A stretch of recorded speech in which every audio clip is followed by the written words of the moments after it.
Un estudio pionero ha descubierto marcas de la primera menstruación en huesos de mujeres datados entre los siglos XIV y XVIII.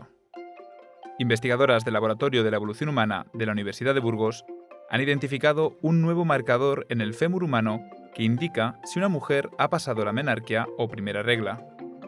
Es la primera vez que se consigue este tipo de evidencias en restos óseos. La primera menstruación produce un aumento de las hormonas sexuales femeninas originadas en los ovarios, los estrógenos, que afectan al crecimiento interior del fémur. Las investigadoras, a partir del análisis de la estructura interna de este hueso, han podido distinguir qué individuos habían atravesado ya esta transición biológica y confirmar, así, que la edad media de la primera menstruación en estas poblaciones era en torno a los 15 años, una edad más temprana de lo que se había planteado hasta ahora para poblaciones históricas. Este hueso sabemos que es un individuo adolescente porque tiene fusionada la epífisis proximal, pero no la distal. Hasta ahora, poco más podíamos decir. Pero ahora con este método que hemos desarrollado, cuando lo apliquemos, podremos saber, porque estamos casi seguras de que pertenece a una mujer, si habría pasado o no la primera regla.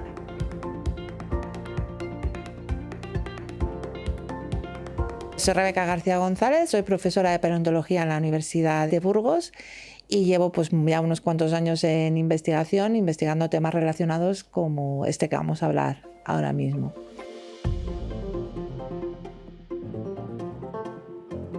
Bueno, pues en bioarqueología y en antropología física siempre nos ha interesado mucho reconstruir la vida del pasado, ¿no? Entonces, desde el principio de estas disciplinas, pues se han desarrollado métodos de lo que podíamos sacar a partir de los huesos, como podía ser la edad de muerte, el sexo, parámetros corporales como podían ser la estatura, el peso o incluso alguna patología, ¿no? Eso nos permitía reconstruir lo que nosotros llamamos como perfil osteobiográfico de una persona, ¿no? Y nos permitía un poco acercarnos a su vida. Pero éramos conscientes de que teníamos una serie de limitaciones, ¿no? Porque hay determinados eventos, como puede ser la menarquia, es decir, la primera regla, la primera menstruación o la menopausia, que son eventos en la vida de una mujer muy importantes porque van a marcar tanto el inicio como el fin de la vida fértil, que no los podemos asociar a una edad determinada porque hay muchísima variabilidad y sabemos que la primera regla a una niña le puede venir entre los 10 y los 15 años. O sea, no puedes decir, bueno, pues si tiene en torno a 13 años tenía la regla. No nos sirve. Igual que la menopausia, nos movemos en una ventana más estrecha entre los 45 y los 50, pero la edad por sí sola no nos sirve. Hay que buscar otro tipo de marcadores, lo que llamamos marcadores fisiológicos, que nos ayuden a decir si ese esqueleto ante el que estamos lo había pasado o no. Y hasta ahora se habían adaptado una serie de marcadores, sobre todo en el caso de la menarquia, de esa primera menstruación, que son los que utilizan los médicos hoy en día, los pediatras, los endocrinos, para saber el estado de desarrollo de los individuos. Nosotros nos hemos basado en una aproximación fisiológica de lo que es el metabolismo óseo, ¿no? O sea, los huesos son un sistema vivo mientras que estamos viviendo y están continuamente modificándose, remodelándose. Y cuando la manera en la que tienen de formar hueso, incluso de quitar hueso, de reabsorber ese hueso, está muy influenciada por la acción hormonal. Y en la pubertad, precisamente, si algo se caracteriza es porque se eleva totalmente la secreción de hormonas sexuales como son los estrógenos y los andrógenos, ¿no? Y sabemos por estudios clínicos cuál es el efecto que tienen esas hormonas en el hueso. Por ejemplo, sabíamos que los estrógenos, que mayoritariamente van a estar secretados por las mujeres que están en la pubertad, hacen que el hueso crezca de una manera determinada que luego se explicará a Julia. Y sin embargo, los andrógenos estimulan el crecimiento de otra forma. Es decir, hay una diferencia sexual muy marcada. Nosotros eso lo sabíamos por estudios clínicos. La pregunta que nos hicimos, ¿seremos capaces de trasladar esto a algún registro arqueológico? Porque claro, nosotros tenemos que tener en cuenta que cuando nosotros vamos al médico, nos hacen una prueba, por ejemplo, un escáner o lo que sea, dicen, vale, sí, tiene el hueso así, pero sabes todo la historial de esa niña o de esa mujer.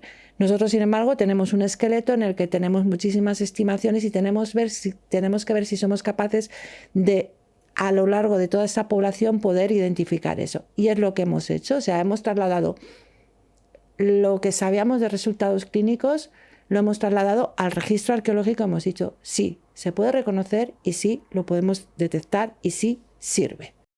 Pues yo soy Julia Muñoz Guarinos y soy investigadora postdoctoral contratada en el proyecto asociado a esta investigación que comentamos hoy, que es bioarqueología de la reproducción humana, cuya investigadora principal es Rebeca, y llevo aquí pues 7 años dedicándome un poco a investigar, a determinar indicadores esqueléticos y dentales de eventos fisiológicos importantes en el patrón de reproducción humano, como puede ser este que vamos a comentar hoy, que es la primera menstruación o la menarquia.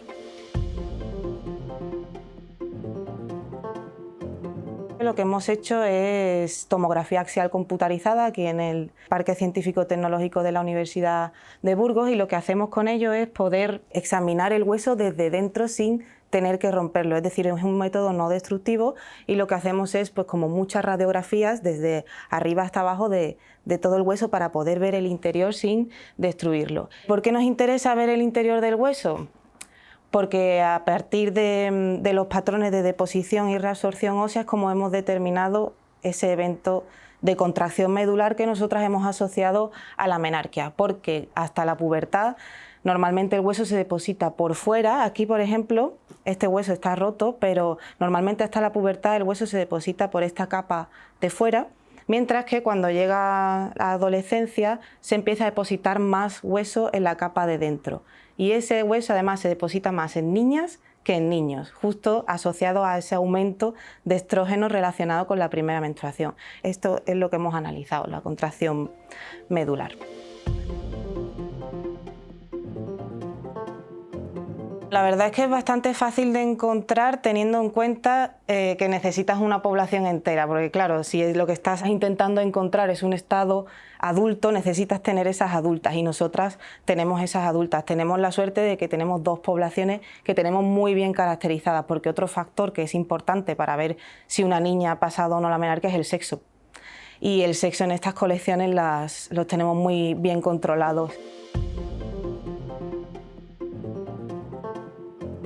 Pues nosotras hemos trabajado con 2 colecciones principalmente, la de San Pablo y la de San Amaro, que son las 2 poblaciones en las que están representados todos los grupos de edad y los 2 sexos, y son además de Burgos y comparten cronología. Nos estamos moviendo en torno a los siglos XIII, XIV, XV, XVI un poco, entonces hemos podido aunarlas como una población porque comparten esas 2 características, tiempo y espacio. ¿Por qué las tenemos muy bien controladas? Porque llevan en estudio muchísimo tiempo, casi 20 años, entonces estas colecciones se han hecho de todo, desde análisis de isótopos, análisis dentales, análisis de amelogenina para saber el sexo, que es súper importante. Entonces, con esos métodos físico-químicos nos han permitido caracterizar muy bien estas poblaciones y poder llevar a cabo este estudio.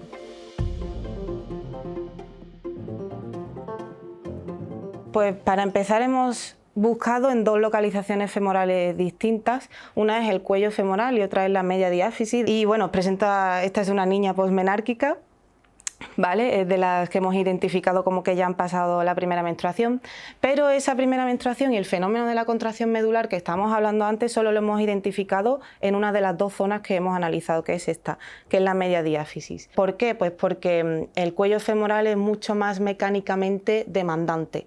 Por poner un ejemplo, una analogía burgalesa, el cuello sería como el arbotante del cuerpo y la diáfisis su contrafuerte, ¿no? Entonces esta zona, al tener unas características mecánicas distintas, está mucho más enfocada y afectada por las hormonas que esta zona de aquí. Entonces, si queremos buscar esa contracción medular, ese evento fisiológico en el hueso, tenemos que buscarla aquí.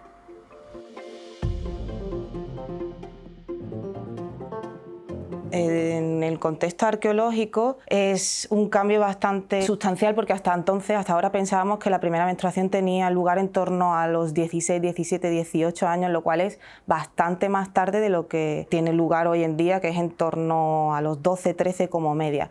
Entonces, nosotros lo que nos preguntamos es una limitación metodológica, estamos rastreando bien ese evento fisiológico en el pasado, porque hay un desfase bastante grande entre tener la primera menstruación a los 18 o tenerla a los 12, 13 como se tiene ahora, porque además, y esto es la segunda parte, cuando tenemos la menstruación no somos inmediatamente fértiles, sino que hay un periodo que es oscila entre los 2 a 5 años en los que nuestros ciclos no son ovulatorios, son anovulatorios de hecho. Entonces, implicaciones a nivel arqueológico nos va a permitir identificar el momento en el que empieza a las niñas, por ejemplo, a introducirse en el grupo adulto, porque la menarquia no deja de ser un indicador de madurez, de decir, esta niña está en el camino a ser una madre potencial, ¿no? Entonces eso implica que las niñas puedan meterse, introducirse, aprender los roles adultos que le van a conferir además un aprendizaje y unos conocimientos para poder llevar a una mejor crianza en el futuro, ¿no? Entonces, si tenemos otros indicadores como pueden ser marcas de estrés no relacionadas con la dieta, por ejemplo, marcas en los dientes que nos estén indicando que ya están haciendo trabajo, pues ya sabemos que a tal edad ellas están introducidas en el mundo adulto, ¿no? Por así decirlo. Otro indicador también, que como estas poblaciones las tenemos muy controladas, es la edad del estirón. El estirón como tal tiene un pico de crecimiento que en nuestras muestras las tenemos muy bien controladas, que es en torno a los 13 años y medio. ¿Qué significa esto? En poblaciones actuales la menarquia, la primera menstruación, tiene lugar en torno a 6 meses, 1 año después de este evento, que cuadra justo con lo que estamos viendo nosotras en la diáfisis del fémur, que es en torno a 15 años. Entonces, o sea, nos permite tener una panorámica bastante, con muy buena resolución de este evento, porque coinciden, ¿no? Esas dos edades coinciden. Entonces, ¿qué supone esto? Pues que hemos bajado en torno a 2 años la edad a la que tenía lugar este evento. Llevo muchísimos años involucrada en el estudio del registro de Atapuerca, ¿no? Y sobre todo en la cima de los huesos lo que tenemos es muchísimos adolescentes. Pero tenemos, a pesar de ser un registro muy rico, lo que tenemos es no tenemos un esqueleto completo, tenemos huesos aislados, de ahí de buscar algo que nos pueda servir para todos los huesos. En este trabajo nosotros hemos trabajado con fémur, pero seguimos intentando ir más allá y lo estamos ya trasladando a otros huesos como puede ser el húmero, la clavícula, otro tipo de huesos. ¿Qué nos dice eso? Pues va a ser genial, porque con un hueso puede ser que en una especie que vivió hace 500.000 años podemos saber si esa persona estaba en la pubertad, la había pasado o no, y si para encima tenemos algún indicador del sexo, podemos saber si esa niña habría tenido la regla o no. Mira, os presento, estas son las réplicas de 2 de los fémures recuperados en la cima de los huesos. Este es de un adulto, este es el fémur 10, uno de los más famosos que es, y este es el fémur 5. Igual este no es tan famoso porque no lo hemos sacado todavía mucho a pasear, pero quizá le va tocando su momento. Pues este hueso sabemos que es un individuo adolescente porque tiene fusionada la epífisis proximal, pero no la distal. Hasta ahora, poco más podíamos decir. Pero ahora con este método que hemos desarrollado, cuando lo apliquemos, podremos saber, porque estamos casi seguras de que pertenece a una mujer, si habría pasado o no la primera regla. Y estamos hablando de poblaciones de hace 500.000 años, con las implicaciones que tiene en cuanto al conocimiento del ciclo vital de esta especie, porque ya decíamos antes que la menarquia, la primera regla, marca el inicio de la vida fértil de una mujer, que al final es el cuello de botella del patrón de fertilidad de cualquier población.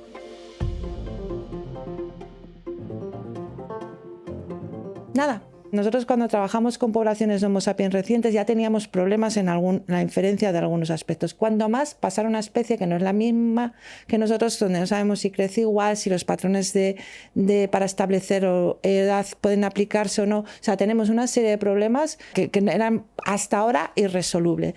Claro, tantos años con estos huesos, tantos años dándoles vueltas a estas preguntas, dijimos, es que esto no puede quedar irresoluble, lo tenemos que solucionar. Y hemos tirado por aquí y creemos que llegaremos a ello. Lo he dicho, hemos dado un pequeño paso, pero que es un gran paso para la humanidad.